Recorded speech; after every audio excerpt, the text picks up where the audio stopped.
Welcome back to the channel, guys. Thanks for checking out another video. Today we're getting right into it. My first steps on this haircut is to make my first initial guideline with my skeleton FXs, and I'm coming up midway. This is going to be a medium bald fade, so I want to come up high enough to where the C cup won't be visible. So the next thing I'm going to do after that is come behind it with these Babyliss shavers, make sure this whole area is smooth so I can begin my fading process. And I'm coming in with the Gamma Ergos with the blade fully open to create this first panel. And give yourself about ½ an inch. You don't want this to be too small and compressed to where the fade isn't stretched out enough. You want to make sure that this has a nice blend consistently throughout. And I'm just kind of working with my angles, guys. The last video you couldn't really see my tools much, so I've been focusing on that a lot, making sure that the angles are right, the tools are visible, and you can see what I'm doing. So for this cut, I'm blending up. I'm starting with my clipper closed, and I'm creating that first line to remove the trimmer line. And then I'll notch it halfway in the middle, move up a little bit more until that I'm fully open and that line looks like it's blended out.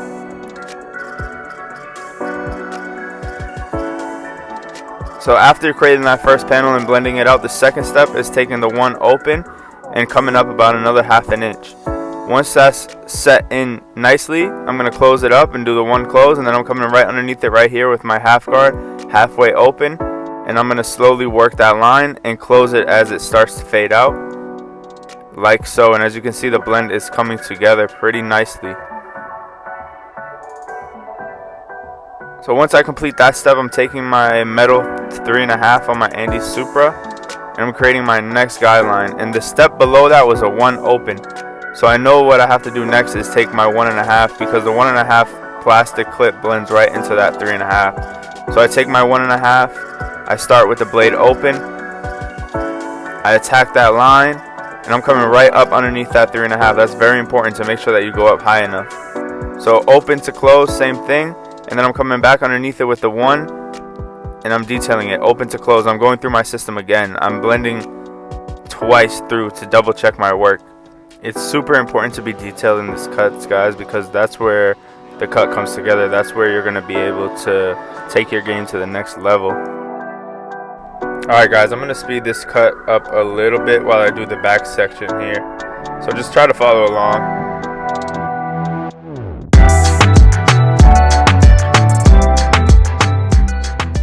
Guys, I just want to throw it out there. If there's any specific cut you want to see, shoot me a message on Instagram or even comment on this video. And if I get a client like that, I'll try to record him. For those that don't know, I just recently moved to Tampa from Boston, so I'm still building my clientele. So I have a little bit more time in between cuts to record. So, you know, if you guys want to see anything with shear work, styling, even more clipper cuts, that's cool as well. Just let me know. So I'm just wetting the hair to come back with my shears to trim the top.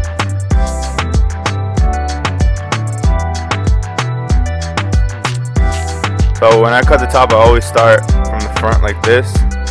I work my way back 3 or 4 sections, then I brush the hair forward. I come to the next section, I take my guide from that first cut, and I do the same thing until I get to the corners. The corners I angle towards the sides so that the top and the sides connect, and that's very important because you don't want to have a cut where it's super short on the sides and then it goes drastically long into the top. You want to be able to blend it. Unless they're asking for an undercut, then that shouldn't be the case. So like I said, I angle these corners over. I'm taking the smallest piece that I possibly can from the sides and I'm connecting it. And after, there's still going to be a little bit that my fingers can't get, so I'm going to come shear over comb just like this, and I'm only cutting what's coming out of the comb. You really don't have to dig too deep into this hair. Whatever comes out of the comb is going to be enough. Another thing, guys, when you're doing this, try to practice only moving your thumb when you're cutting with your shears. It's going to give you more control over the haircut. It's going to be a more even cut, and it's just going to help you control your tools. So I'm super proud of these angles that I was able to achieve during this haircut. Like I said, I've been way more focused on that, and it's definitely paying off. So I'm coming through here with my Dyson blow dryer, and I'm not necessarily trying to style his hair, I'm just trying to dry it out. I have literally looked at the camera about 5 times trying to make sure that it's focused. But yeah, so we're drying it out here. It's gonna, you know, put a little bit of volume into it, as you can see there, but no style, no product. So I'm coming through with some 245 shave gel to prep for the lineup, and I'm taking the back of my razor and I'm smoothing the gel out. A lot of people see me do that and they get creeped out because they think I'm gonna like slice the client or something like that, but that's not the case, man. You just use the back of the blade. Just be cautious, as you can see right there. So I'm using a straight handled razor. There's no flip to it, so you kind of hold it like a pencil. But I'm also using Kai razor blades, which is a feather blade. It has a little groove on the bottom of the blade that helps prevent you from nicking your clients. I like to use that on beards and stuff like that a lot, sensitive areas, stuff like that. And I'm just putting some hot lather on here. I just recently got one of these machines. I did this a lot back home, so it's cool to have it in the shop. The guys are catching on. They love it too.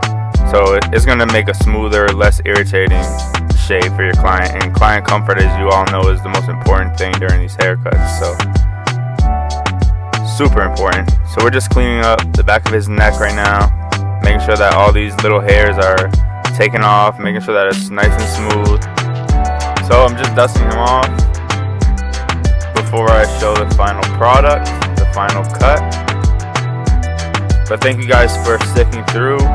Let me know what you think. Here it is, mid-bald fade, a little trim off the top. And like I said, shoot me a message. Let me know if there's any specific cuts you guys want me to do, and I'll try to get it done for you.